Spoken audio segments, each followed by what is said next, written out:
Thank you so much for doing this with us. Oh, no, it's my pleasure. Appreciate the invite. Absolutely. I was just thinking about the first time we chatted was you posted on LinkedIn and you said, hey, I'm done with my GRC tool. I want to go and test every other tool and see what's the best one. And I literally thought to myself, game on. You forgot the best part of that. Which was what? I didn't want to be sold on AI. Of course, right. That's true. But before I even first spoke to you, one of my sales team members sent me that post and said, should I reach out? And I said, I've got this one. I want to be reaching out to him because I knew it was going to be a fun conversation. Yeah, it was. And it hasn't stopped being fun since. Very true.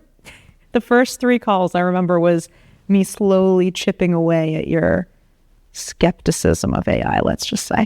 Yes, I have a very well-established and still to this day skepticism of AI, but you've done a really good job of proving that there is actually a place for it. Who would have thought? I know. Do you feel like other CISOs are also nervous and or, for good reason, skeptical about AI in GRC automation? I think like anything new and innovative, it comes at us pretty fast. And we know that the business is going to adopt it quickly. And I don't think we'll ever be ready as we want to be to protect the enterprise. I think that we have gotten inundated with it in the marketing. I was just at a conference this week, and every placard you see everywhere is AI this and AI that. And so when it's everywhere, it's hard not to think it's nowhere. Mm. And it's interesting because what you're talking about is skepticism of the value of AI. I want to dig into that more. I also want to afterwards talk about AI privacy, which I think is another reason why CISOs are skeptical. When it comes to the value of AI, one of the things we spoke about early on after we first connected is my hatred of AI chatbots and superficial AI, because I think that it actually gives AI a bad name. Yes. And what you really need, the proverbial you really need, is embedded AI in your workflows. And I know when I'm looking for tech, whether it be sales tech, fintech, whatever else I need for my business, I'm always thinking about, is there real AI that's providing value here? And I'm just curious from your perspective, I mean, obviously you use the AI in our tool, but what type of, AI are you seeing out there that feels more superficial when it comes to cybersecurity tech, and what are you seeing that feels more useful? Yeah, I think one of the first things that we saw a couple of years ago was really that jump into, well, let's just wrap a chatbot around, a chat GPT and call it AI and everything.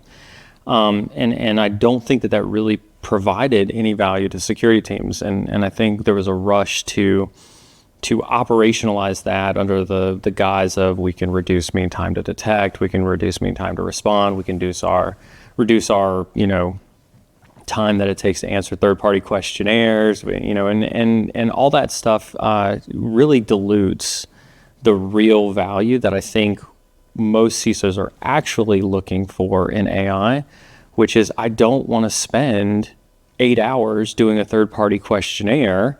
I don't want to spend 8 hours, every day doing SOC 2 compliance. Help me make my life easier. And I think we're still waiting in some regards to actually see real AI innovation make our life easier. Mm. There's a weird, trend for me as a founder where I almost feel like I need to pull back on some of the AI innovation that I want to put into our product because I don't know if the market is ready. And maybe what you're saying right now is maybe I shouldn't be doing that. Maybe we should be actually trying to push the bar, but I genuinely do feel that. So for example, I want to start using AI to become an audit agent and think about, imagine if you could say, hey, give me the population of this. And then once you get the sample requests, okay, these are the sample requests, give me the exact evidence I need. That sounds good, but that's also a lot of access, getting into AI privacy. And that's big step from where we are today. Yeah. where people are manually doing that. And I don't know, it's sometimes hard to find the line. What I would say is I having used compliance and having become a believer in your implementation of AI, I would highly discourage you from pulling back from it. I think that what you guys have done is amazing. And again, as a skeptic, you've convinced me. I think that says a lot for, the pragmatism with which you've applied to your technology. I think you should double down on that. I think you should continue to press forward on your pragmatism. I think one of the advantages that compliance has is that they're solving real challenges with AI in a way that does make life easier. And to me, I think that that's the magic of AI. When we really look at a CISO's life is not easy, right? Between having to manage the business and having to manage real cyber threats on a day-to-day basis.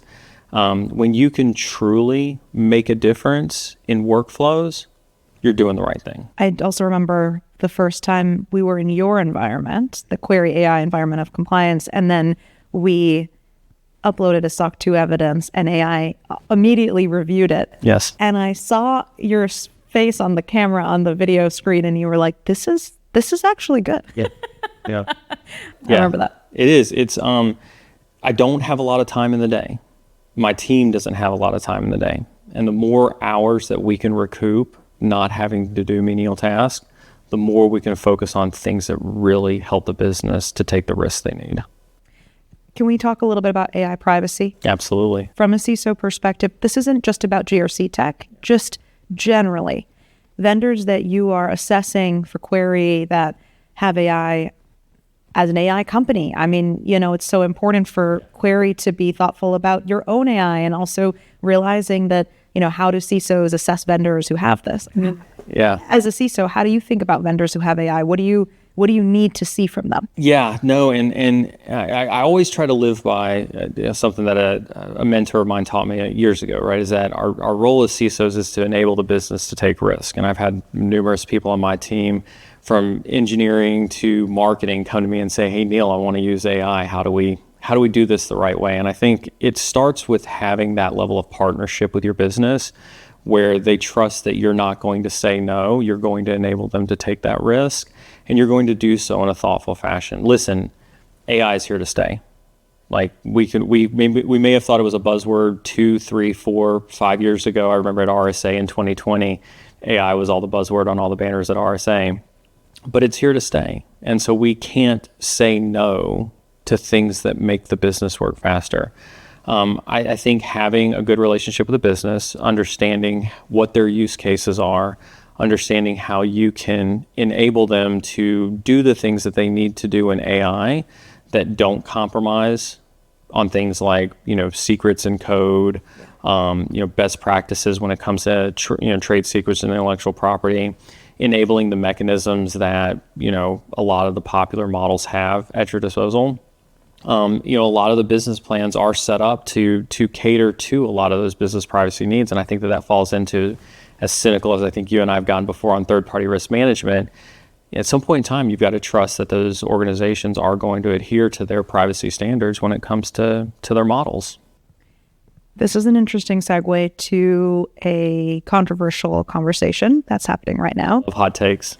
It's about to be hot. Of course, a lot of the companies, I'm not going to say a lot, there are many companies out there who are at the forefront of AI, who are startups and younger companies. Those startups and younger companies obviously need to get certified in order to sell to enterprises or companies of any scale to basically establish trust. What we have seen is a lot of startups flocking to SOC-in-a-box tools, which definitely have their place, but also have started to commoditize SOC 2 certifications. Yes. As a CISO, as a member of the broader GRC community, how do you feel about it? It's definitely a hot take. As somebody who has always advocated that compliance does not equal security, I think that we can all agree that while compliance certifications, accreditations are nice to have when it comes to assessing your vendors or, assessing organizations, they don't indicate a level of security. I think that was taken for granted GRC automation tools. And I think that that has been exacerbated since the inception of these GRC automation tools. It's one of the reasons why I was skeptical when you and I first met. I've evaluated several, as you indicated in the post that I made. That wasn't the first post of those that I made in the past. I think that fundamentally what has happened, and listen, I want to make something expressly clear.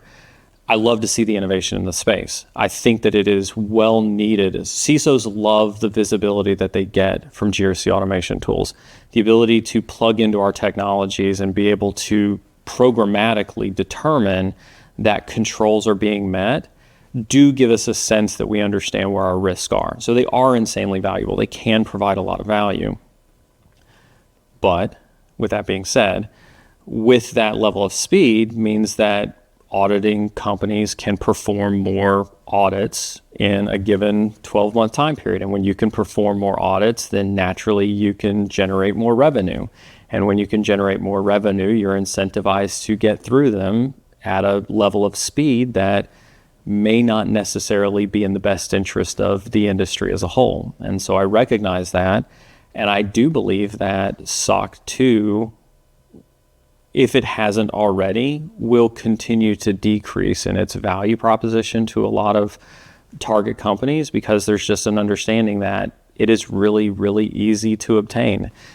Whose fault is that?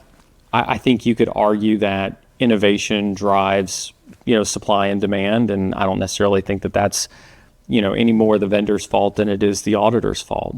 But it is a consequence of the innovation that we're seeing in the space. Do you think there's three people at that table? It's the software vendor, it's the auditor, and it's the company themselves. And I think there's some responsibility borne on all three of those parties for what I do see as the decline in SOC 2 value. I don't know what the word is. SOC 2 trust almost, right? I think we're picking a little bit on SOC 2, but I think you could almost derive it from a lot of compliance frameworks. Anything that isn't regulated, when I think regulated, I think PCI DSS, I think, HIPAA, anything that doesn't have like a really strong regulated governing body. I think those are going to be the ones that suffer the most in that reputation game. It's true. I mean, even ISO, I guess I don't know why I'm excluding them. Yeah. I think SOC 2, it's because the common controls are so broad. That's why I think they come to mind immediately. And because SOC 2 has been the focus of a lot of the SOC in a box tools. And it is the minimum bar to entry, to your point, for enterprise sales and a lot of, companies that are up and coming. True. I mean, one thing that's interesting is that some folks think that the AICPA has more of a responsibility to set higher standards, let's say. I'm not saying that they're at fault. I genuinely don't think that they are. I think, again, as I said, there's a shared responsibility. And at the end of the day, I think companies need to take responsibility for their own information security, ideally with the right tooling. But, what do you think about the AICPA responsibility in this? Without completely holding their head down as the bus comes over top of them, I think there does need to be a level of responsibility, since their name is broadly attached to it, to set stricter standards and to set stricter expectations of the companies that put their stamp on these SOC 2 reports. I think that there's too much incentive and too much, opportunity for exploitation by audit companies to just churn through those as much as they can. And I think the SOC in the box and the generic, the generic mentality in which these controls are applied in a lot of these other platforms really facilitate to where you can, as an auditor, log into a platform, see a bunch of green check boxes, and how do you not just go, let's give this one away and let's move on to the next one, collect our $10,000, $15,000, $20,000, whatever it is, and move on to the next client. Somebody's got to be held responsible for that. I know. It's funny though, you say 10, 15, 20. I mean, I've heard they're going for 2K, 3K, and then you're really not doing testing. Yeah. I find it hard when SOC 2 certification on one hand means someone's testing 10 samples of a certain control based on one auditor, and another auditor is looking at a green check mark in a platform and calling it a day, it's hard to trust it. And that's where I think it is actually on the companies, because I think it's about you owning a control set. I think it's about a company owning their control set and saying, look, this is what we do for our security practices. A natural byproduct of this is compliance with SOC 2. That is, I think, the ideal state. Let me push back on that slightly and simply say that, having been with an early stage startup company for the last 3 years, and I'm very, very proud of Query for building, a culture of security, but also having talked to a lot of my peers in this space and interfaced with a lot of startups in the last 3 years just by being in this ecosystem. The race to product market fit and the race to $1 million ARR and the race to a Series A and a race to that next round of funding, I don't think that those startup companies are incentivized, because large enterprises that they need and want to sell to, the first questions out of their mouth are, do you have a SOC 2? True. And at that point in time, again, the role of the CISO is to manage risk, looking at the risk of not closing a sale versus the expeditious fashion in which I can achieve a SOC 2. I don't think that it's unrealistic to see CISOs and CEOs working together in these early stage startup companies to take the risk that they need to reach those milestones. True. And, I think Query.AI is unique in that it has a CISO as a startup. I mean, you're absolutely right. And you know what? Good push. And I think that what it brings me to is something that I know you and I have discussed before, which is that GRC conversations need to be had at the size of the company. They cannot be had broad brush. And I can't believe we walked right into that. I walked us right into that. That's on me. But they can't be had broad brush like this, because you're right. I do agree that a company with less than a few million in ARR with mid-market clients, they may not have the resources to come up with their own custom SOC 2 controls. Do I believe that that should stop them from doing more than checking the box? No, because I do think they have a responsibility, but let's put that aside for a minute. I do think we're on the same page that conversations need to be aligned to the size of a company. And I know I've shared this analogy with you before, but it's like when you buy a wedding dress. You go in and you pick a size, and then you tailor it accordingly. You don't start with a completely, incorrect size and then hope that it fits your needs. That's not how it works. And so I think GRC is the same, and so much other sort of tech is the same. You have to have the conversation with folks who are your level. And I have a few more thoughts, but just let you respond on that. Do you agree? Yeah, I do agree. And I've worked at a large ranging, I've worked at a large ranging set of organizations, everything from big four consulting companies to Fortune 100 life sciences and consumer product companies, all the way down to a startup level. And implementation of GRC varies differently at every single one of those organizations.